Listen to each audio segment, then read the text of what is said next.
خشیت الہی عربی زبان میں ڈر کے اظہار کے لیے عموماً دو الفاظ استعمال ہوتے ہیں، ایک خوف، دوسرا خشیت۔ اردو میں دونوں کا ترجمہ ڈر اور خوف کیا جاتا ہے، لیکن در حقیقت ان دونوں میں بہت زیادہ فرق ہے۔ امام راغب اصفہانی رحمۃ اللہ علیہ نے مفردات قرآن میں لکھا ہے، کسی چیز کے آثار اور نتائج سے آنے والے خطرہ کا اندیشہ، جیسے کسی دشمن، درندے یا کسی تکلیف دہ چیز سے ڈرنا خوف کہلاتا ہے، اور اس کی ضد امن ہے۔ سورہ القریش آیت نمبر 4 میں ارشاد باری تعالیٰ ہے وَآمَنَهُم مِّن خَوْفٍ، اور انہیں خوف سے امن عطا کیا ہے۔ خشیت اس ڈر کو کہتے ہیں جو کسی ذات کی انتہائی عظمت اور محبت کی وجہ سے پیدا ہوتا ہے۔ اس ڈر کا تقاضا یہ ہوتا ہے کہ اس ذات کی رضا اور خوشی کی فکر ہر وقت لاحق رہتی ہے، اور اس کی ناراضی کے اندیشہ سے بھی انسان بچتا ہے۔ یہی خشیت بندہ کو بارگاہ خداوندی میں کامل اور مقبول بنا دیتی ہے۔ خوف اور خشیت میں فرق قرآن مجید کی 2 آیات سے مزید واضح ہوتا ہے۔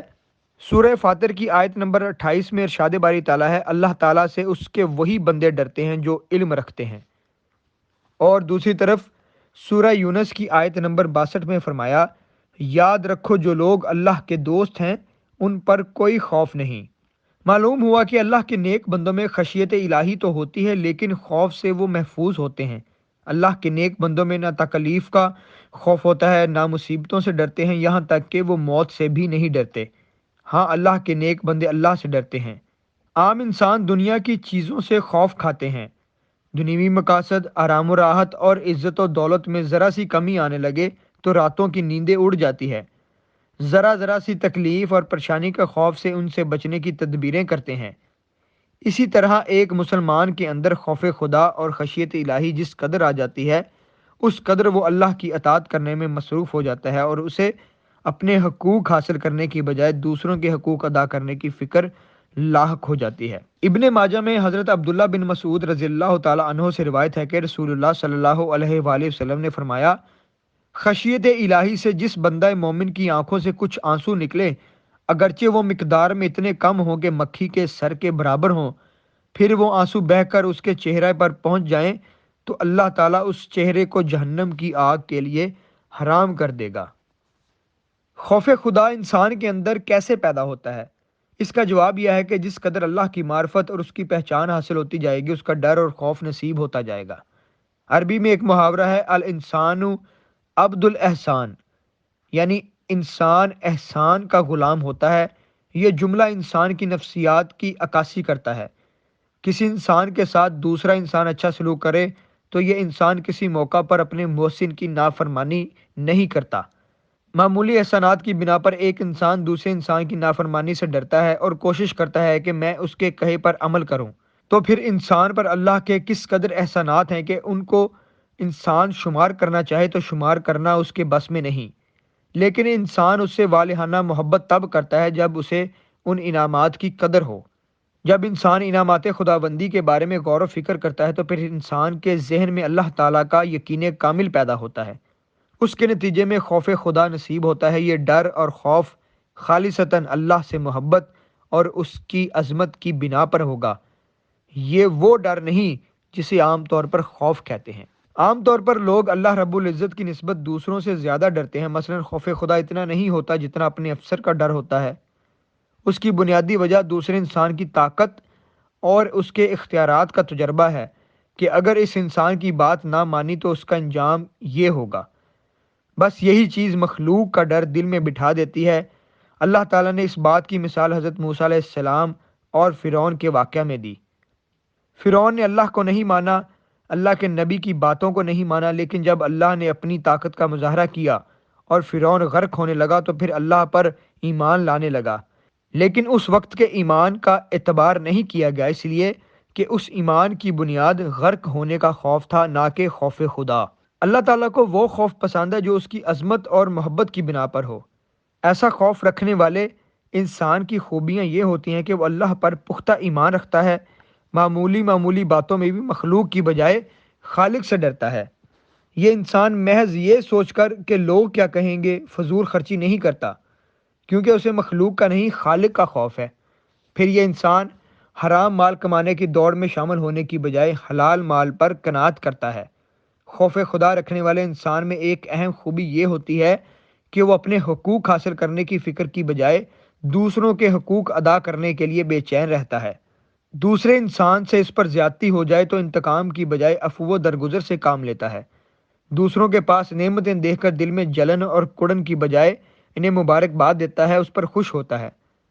دوسرے کا دل توڑنا اس کے نزدیک بڑا گناہ ہوتا ہے، اس لیے کہ خوف خدا رکھنے والے شخص کی ایک بنیادی صفت یہ ہوتی ہے کہ اسے اپنے خالق و مالک کی معمولی سی نافرمانی بھی پہاڑ نظر آتی ہے۔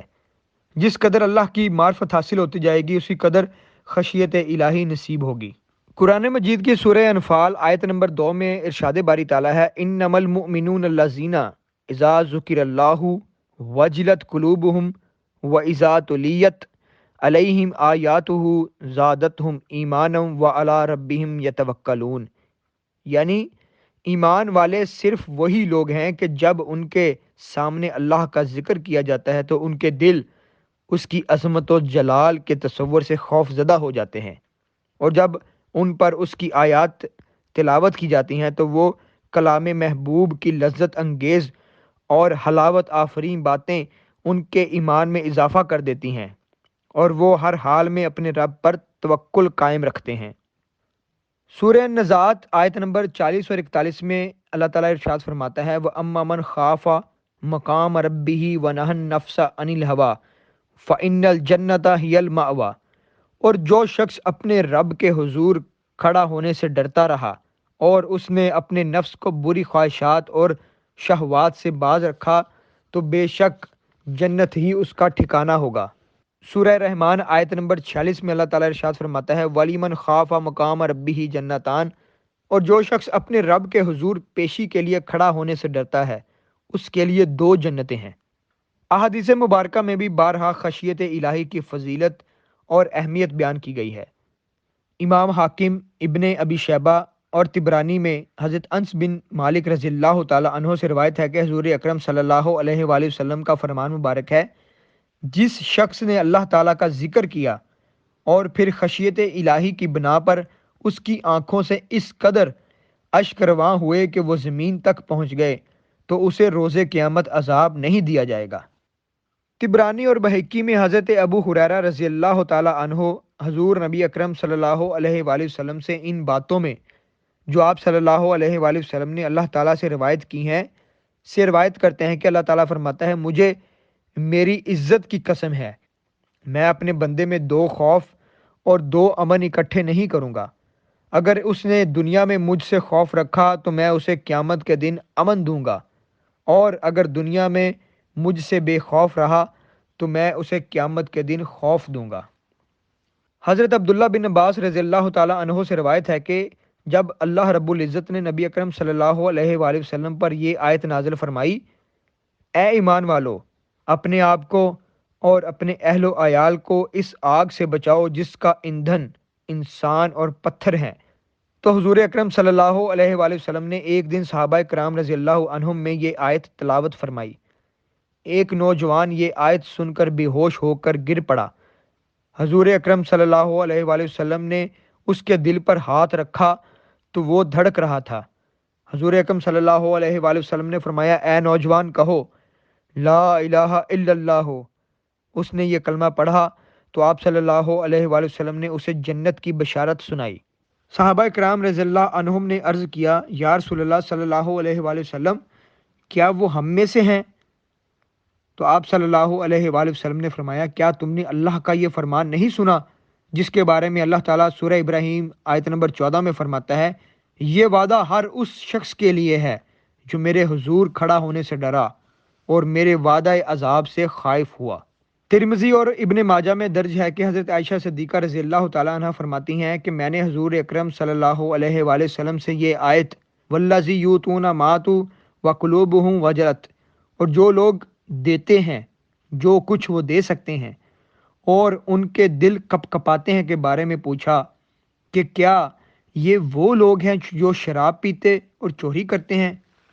تو آپ صلی اللہ علیہ وآلہ وسلم نے فرمایا، اے صدیق کی بیٹی، نہیں، بلکہ یہ وہ لوگ ہیں جو روزے رکھتے ہیں، نماز پڑھتے ہیں اور صدقہ کرتے ہیں، اور اس کے باوجود ڈرتے رہتے ہیں کہ کہیں ایسا نہ ہو کہ ان کی نیکیاں قبول نہ ہوں۔ یہی وہ لوگ ہیں جو بھلائیوں میں جلدی کرتے ہیں۔ ضروری ہے کہ آدمی کسی بھی حال میں بے خوف اور مطمئن نہ بیٹھا رہے، اسے اللہ تعالیٰ سے اچھی امید بھی ہو، مگر وہ اللہ کی بے نیازی کی صفت سے لرزاں بھی رہے۔ ایسے ہی لوگ دین کی راہ میں آگے بڑھتے ہیں۔ حضور اکرم صلی اللہ علیہ وآلہ وسلم سے بڑھ کر کیا کوئی پاکیزہ، معصوم اور محبوب ہستی ہوگی؟ وہ جن میں اپنی ہی جھلک دیکھنے کے بعد اللہ کو اتنا پیار آیا کہ اس نے ساری کائنات تخلیق فرما دی، جن کی شان میں قرآن اتارا، اور ہر جگہ آپ صلی اللہ علیہ وآلہ وسلم کو اے محبوب کہہ کر مخاطب کیا گیا، یعنی جو محبوبیت کے اعلیٰ ترین مقام پر فائز تھے، مگر ان کا دل بھی خشیت الہی سے لبریز تھا۔ حضرت ابو موسیٰ رضی اللہ تعالیٰ عنہ بیان فرماتے ہیں کہ حضور نبی اکرم صلی اللہ علیہ وآلہ وسلم کے زمانہ میں سورج گرہن لگا۔ آپ صلی اللہ علیہ وآلہ وسلم گھبرا کر اس طرح خوف سے کھڑے ہو گئے کہ جیسے قیامت آ گئی ہو۔ آپ صلی اللہ علیہ وآلہ وسلم مسجد میں آئے اور نماز میں طویل قیام، رکوع اور سجدہ کیا۔ میں نے اس سے پہلے کبھی آپ صلی اللہ علیہ وآلہ وسلم کو اس طرح نماز پڑھتے نہیں دیکھا تھا۔ پھر آپ صلی اللہ علیہ وآلہ وسلم نے فرمایا، یہ اللہ کی نشانیاں ہیں جنہیں اللہ بھیجتا ہے، یہ کسی کی موت و حیات کی وجہ سے نہیں ہیں، لیکن اللہ تعالیٰ اپنے بندوں کو ڈرانے کے لیے ان نشانیوں کو بھیجتا ہے۔ جب تم اس قسم کی کوئی چیز دیکھو تو اللہ تعالیٰ کے ذکر، اس سے دعا اور استغفار کی پناہ میں آؤ۔ خشیت الہی کے بارے میں اولیاء اللہ کے اقوال۔ الفتح الربانی مجلس 61 میں سیدنا غوث العظم حضرت شیخ عبد القادر جیلانی رضی اللہ تعالیٰ عنہ فرماتے ہیں، اہل اللہ ہر حالت میں اللہ تعالیٰ سے ڈرتے ہیں، جو کام بھی کرتے ہیں ان کے دل خوف زدہ ہی رہتے ہیں، اور اس سے ڈرتے رہتے ہیں کہ کہیں وہ اچانک نہ پکڑ لیے جائیں، اس سے ڈرتے ہیں کہ کہیں ان کا ایمان ان کے پاس عاریت نہ ہو۔ الفتح الربانی مجلس 56 میں سیدنا غوث العظم حضرت شیخ عبد القادر جیلانی رضی اللہ تعالیٰ عنہ فرماتے ہیں کہ خوف خدا دل کا کوتوال ہے، اور دل کو نور بخشنے والا، وضاحت اور شرح کرنے والا ہے۔ اگر تو اسی حالت پر قائم رہا تو یقیناً تو نے دنیا اور آخرت میں سلامتی کو رخصت کر دیا۔ اسی طرح الفتح الربانی مجلس 49 میں سیدنا غوث العظم حضرت شیخ عبد القادر جیلانی رضی اللہ تعالیٰ عنہ فرماتے ہیں، اولیاء کرام بڑے خطرے میں رہتے ہیں، ان کا خوف اس وقت تک ختم نہیں ہوتا جب تک وہ اللہ تعالیٰ سے ملاقات کر کے سکون حاصل نہ کر لیں، اس لیے کہ جس نے اللہ تعالیٰ کو پہچان لیا اس کا خوف اور زیادہ بڑھ گیا، اور اس لیے کہ حضور نبی اکرم صلی اللہ علیہ وآلہ وسلم نے فرمایا، میں اللہ تعالیٰ کو تم سے زیادہ پہچاننے والا اور تم میں سب سے زیادہ خوف کرنے والا ہوں۔ حضرت ذوالنون مصری رحمۃ اللہ علیہ فرماتے ہیں، عاشق کو محبت کا جام اس وقت پلایا جاتا ہے جب خوف اس کے دل کو پختہ اور مضبوط بنا دیتا ہے۔ حضرت سری سکتی رحمۃ اللہ علیہ نے فرمایا، 5 چیزیں تزکیہ قلب کا ذریعہ ہیں: خوف الہی، اللہ سے امید وابستہ رکھنا، صرف اللہ سے حیا رکھنا، صرف اللہ سے محبت رکھنا، اور انس باللہ۔ مزید فرمایا، جو شخص اللہ سے ڈرتا ہے اس سے ہر چیز ڈرتی ہے۔ مکاشفۃ القلوب میں حضرت امام غزالی رحمۃ اللہ علیہ فرماتے ہیں، ایماندار شخص وہ ہوتا ہے جو اپنے تمام اعضاء کے ساتھ اللہ تعالیٰ سے خوف زدہ رہے۔ مکاشفۃ القلوب میں ایک اور جگہ حضرت امام غزالی رحمۃ اللہ علیہ فرماتے ہیں، حضرت علامہ ابو اللیث رحمۃ اللہ علیہ فرماتے ہیں کہ 7ویں آسمان پر ایسے فرشتے موجود ہیں کہ اللہ تعالیٰ نے جس وقت سے ان کی تخلیق فرمائی ہے وہ سجدہ میں پڑے ہیں اور تا قیامت سجدہ میں ہی رہیں گے۔ ان کے پہلو خوف الہی کے باعث کانپتے ہیں، وہ روز قیامت اپنے سر سجدے سے اٹھا کر اللہ تعالیٰ سے عرض کریں گے، اے اللہ تو پاک ہے، ہم ایسی عبادت نہیں کر سکے جیسا تیرا حق تھا۔ تو اللہ تعالیٰ ارشاد فرمائے گا، وہ خوف زدہ ہیں اپنے رب سے اور وہی کرتے ہیں جو ان کو حکم دیا جاتا ہے، یعنی وہ اللہ سے بے خوف نہیں بلکہ ہر وقت ڈرتے رہتے ہیں۔ اور رسول اللہ صلی اللہ علیہ وآلہ وسلم کا ارشاد ہے، جب بوجہ خوف الہی بندے کا بدن کانپ اٹھتا ہے تو اس کے گناہ اس کے بدن سے یوں جھڑ جاتے ہیں جیسے درخت کو ہلانے سے اس کے پتے جھڑ جاتے ہیں۔ آفتاب فقر سلطان العاشقین حضرت سخی سلطان محمد نجیب الرحمن مدظ اللہ الاقدس خشیت الہی کے بارے میں بیان فرماتے ہیں، خشیت الہی مومن کا زیور ہے۔ جس کی آنکھوں میں اللہ تعالیٰ کے خوف سے آنسو نہ آئے، وہ اپنے آپ کو طالب مولا نہ سمجھے۔ پھر ایک حدیث مبارکہ بیان فرمائی کہ اللہ کو دو ہی قطرے پسند ہیں، ایک شہید کے خون کا اور دوسرا اللہ تعالیٰ کے خوف سے گرا آنسو۔ احمد ضلع الاقدس نے فرمایا، اللہ کو مضطرب دل پسند ہے، وہ مضطرب دل جو کہ خشیت الہی سے لبریز ہو۔ اللہ ایسے دل کی دعا بہت جلد قبول فرماتا ہے۔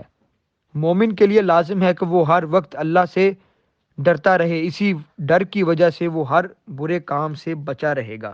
حامد ضلع الاقدس مزید فرماتے ہیں کہ مومن کی ایک خصوصیت یہ بھی ہے کہ وہ اپنی نیکیوں پر کبھی فخر نہیں کرتا، کیونکہ نیکیوں پر فخر کرنا تو منافق کی نشانی ہے۔ مومن تو ہر کام اللہ کے حکم کے مطابق کرنے کے باوجود اسی خوف میں رہتا ہے کہ میں ویسے نہیں کر پایا جیسے اللہ تعالیٰ چاہتا تھا، اور پتہ نہیں بارگاہ الہی میں اس کام کی قبولیت ہوگی بھی یا نہیں۔ لہٰذا جتنا زیادہ خوف الہی دل میں ہوگا اتنی ہی عاجزی پیدا ہوگی۔ سورہ فاتر آیت نمبر 28 میں ارشاد باری تعالیٰ ہے، بے شک اللہ کے بندوں میں سے وہی اس سے ڈرتے ہیں جو علم والے ہیں۔ سلطان العاشقین مدظ اللہ الاقدس نے اس آیت کی تفسیر بیان کرتے ہوئے فرمایا، یہاں علم والے سے مراد وہ لوگ ہیں جو اللہ کی معرفت رکھتے ہیں، جو اللہ کو جانتے ہیں اور سمجھتے ہیں، وہی اس کی ناراضی سے ڈرتے ہیں۔ کشف المحجوب میں حضرت علی بن عثمان حجویری رحمۃ اللہ علیہ المعروف حضرت داتا گنج بخش رحمۃ اللہ علیہ فرماتے ہیں، صحیح فقر کی علامت یہ ہے کہ بندہ فقر کے چھن جانے سے ڈرتا رہے۔ اور فقر کیا ہے؟ خود ذات باری تعالیٰ۔ تو حقیقی خوف اللہ سے دوری کا خوف ہے۔ علامہ اقبال رحمۃ اللہ علیہ فرماتے ہیں، تڑپنے پھڑکنے کی توفیق دے، دل مرتضیٰ سوز صدیق دے۔ حضرت رابعہ بصری رحمۃ اللہ علیہ خوف الہی کے باعث ہر وقت روتی رہتی تھیں اور فرمایا کرتی تھی، میں اللہ کے فراق سے خوف زدہ ہوں، جس کو محفوظ تصور کرتی ہوں، اور کہیں ایسا نہ ہو کہ دم نزا یہ ندا آئے کہ تو لائق بارگاہ الہی نہیں۔ کامل ایمان والوں کے تین قلبی اور باطنی اوصاف۔ سچے مومنوں کا پہلا وصف یہ ہے کہ جب اللہ عز و جل کو یاد کیا جائے تو ان کے دل ڈر جاتے ہیں۔ اللہ تعالیٰ کا خوف دو طرح کا ہوتا ہے، ایک اللہ تعالیٰ کے عذاب سے ڈرنا، اور دوسرا اللہ عز و جل کے جلال، اس کی عظمت اور اس کی بے نیازی سے ڈرنا۔ پہلی قسم کا خوف عام مسلمانوں اور عام پرہیزگاروں کو ہوتا ہے، اور دوسری قسم کا خوف انبیاء و مرسلین، اولیاء کاملین اور مقرب فرشتوں کو ہوتا ہے، اور جس کا اللہ تعالیٰ سے جتنا زیادہ قرب ہوتا ہے اسے اتنا ہی زیادہ خوف ہوتا ہے۔ جیسا کہ رسول اللہ صلی اللہ علیہ وآلہ وسلم نے ارشاد فرمایا، میں تم سب سے زیادہ اللہ عز و جل سے ڈرنے والا ہوں، اور تم سب سے زیادہ اللہ عز و جل کی معرفت یعنی پہچان رکھنے والا ہوں۔ مقربین کی عظمت الہی کے سبب خوف خدا کی کیفیت کے لیے یہ روایات بھی ملاحظہ ہوں۔ الزہد لابن مبارک صفحہ 81 رقم 240 میں درج ہے کہ حضرت ابو بکر صدیق رضی اللہ تعالیٰ عنہ نے ایک مرتبہ درخت پر پرندے کو بیٹھے ہوئے دیکھا تو فرمایا، اے پرندے، تیرے لیے کتنی بھلائی ہے کہ تو پھل کھاتا اور درخت پر بیٹھتا ہے، کاش میں بھی ایک پھل ہوتا جسے پرندے کھا لیتے۔ الزہد لابن مبارک صفحہ 79 رقم 234 میں درج ہے کہ حضرت عمر بن خطاب رضی اللہ تعالیٰ عنہ نے ایک مرتبہ زمین سے ایک تنکا اٹھا کر فرمایا، کاش میں ایک تنکا ہوتا، کاش میں کچھ بھی نہ ہوتا، کاش میں پیدا نہ ہوا ہوتا، کاش میں بھولا بسرا ہوتا۔ سچے مومنوں کا دوسرا وصف یہ بیان ہوا کہ اللہ پاک کی آیات سن کر ان کی ایمانی قوت اور نورانیت میں اضافہ ہو جاتا ہے۔ قرآن کلام خدا، منبع انوار، معدن روحانیت، سرچشمہ کمالات ہے، اس لیے جن کے دلوں کے دروازے بند نہیں بلکہ کھلے ہیں، نور قرآن ان میں داخل ہو کر روشنی بکھیر دیتا ہے، اور جن کی دلوں کی زمین بنجر نہیں، وہاں انوار قرآنی کی برسات سے ایمان کے پھول لہلہانے لگتے ہیں اور باطن کی دنیا مہک اٹھتی ہے۔ اس لیے اولیاء، صلحاء اور علماء کی صحبت میں بیٹھنے سے دلوں کی حالتیں بدلتی ہیں۔ یہاں ایمان میں زیادتی سے ایمان کی مقدار میں زیادتی مراد نہیں، بلکہ اس سے مراد ایمان کی کیفیت میں زیادتی ہے۔ سچے مومنوں کا تیسرا وصف یہ بیان ہوا ہے کہ وہ اپنے رب پر ہی بھروسہ کرتے ہیں، یعنی وہ اپنے تمام کام اللہ تعالیٰ کے سپرد کر دیتے ہیں اور اس کے علاوہ کسی سے امید رکھتے ہیں اور نہ کسی سے ڈرتے ہیں۔ انسانی زندگی میں خشیت الہی کو بنیادی حیثیت حاصل ہے، کیونکہ یہی وہ صفت ہے جو اسے تنہائی میں بھی گناہ سے باز رکھتی ہے۔ اللہ رب العزت کا سامنا کرنے اور دیکھنے کا خوف مومن کی زندگی میں اس قدر شامل ہوتا ہے کہ وہ ہر لمحہ خوف خدا میں گزارتا ہے۔ یہی وجہ ہے کہ سلف صالحین بہترین طریقے سے عمل کرنے اور اپنی دنیاوی خواہشات سے رک جانے کے باوجود خشیت الہی سے کانپتے تھے۔ لہٰذا ہمیں قبر اور حشر کی سختیوں اور دوزخ سے ڈرنے کی بجائے اللہ رب العزت کی ناراضی اور دوری سے ڈرنا چاہیے۔ یوں تو رحمت ہے تیری تیرے غضب پر حاوی، یوں تو رحمت ہے تیری تیرے غضب پر حاوی، پھر بھی محشر میں میرا رکھنا خدایا پردہ۔ اللہ تعالیٰ ایک انسان کو اس مقام پر دیکھنا چاہتا ہے جو اشرف المخلوقات کے معنی اور مفہوم پر پورا اترتا ہو۔ اسی لیے اس نے عبادات میں تقوی، اخلاص اور خشیت الہی کو بنیادی اہمیت دے کر مسلمان کو ان کے مطابق زندگی گزارنے کا پابند بنایا۔ اور یہاں آقا پاک صلی اللہ علیہ وآلہ وسلم کی حدیث مبارکہ نے یہ بات سمجھنے میں مزید آسانی فرما دی۔ ارشاد نبوی صلی اللہ علیہ وآلہ وسلم نے دنیا مومن کے لیے قید خانہ اور کافر کے لیے جنت ہے۔ تو اس دنیاوی قید میں رہتے ہوئے اگر ہم اپنی زندگیاں تقوی، اخلاص اور خشیت الہی کی بنیاد پر گزاریں گے تو یقیناً اخروی کامیابی بھی ہمارے ہی لیے ہے۔ خشیت الہی معرفت الہی سے نصیب ہوتی ہے اور معرفت الہی مرشد کامل اکمل کے بغیر ناممکن ہے۔ آج کے اس پرفتن دور میں مرشد کامل اکمل جامع نور الہدا سلطان العاشقین حضرت سخی سلطان محمد نجیب الرحمن مدد اللہ الاقدس ہی وہ عظیم ہستی ہیں جو تزکیہ نفس کر کے اللہ پاک کا قرب عطا فرماتے ہیں۔ میری دعا ہے کہ اللہ پاک ہمیں سلطان العاشقین حضرت سخی سلطان محمد نجیب الرحمن مدد اللہ الاقدس کی تعلیمات کو سمجھنے کی توفیق عطا فرمائے۔ آمین۔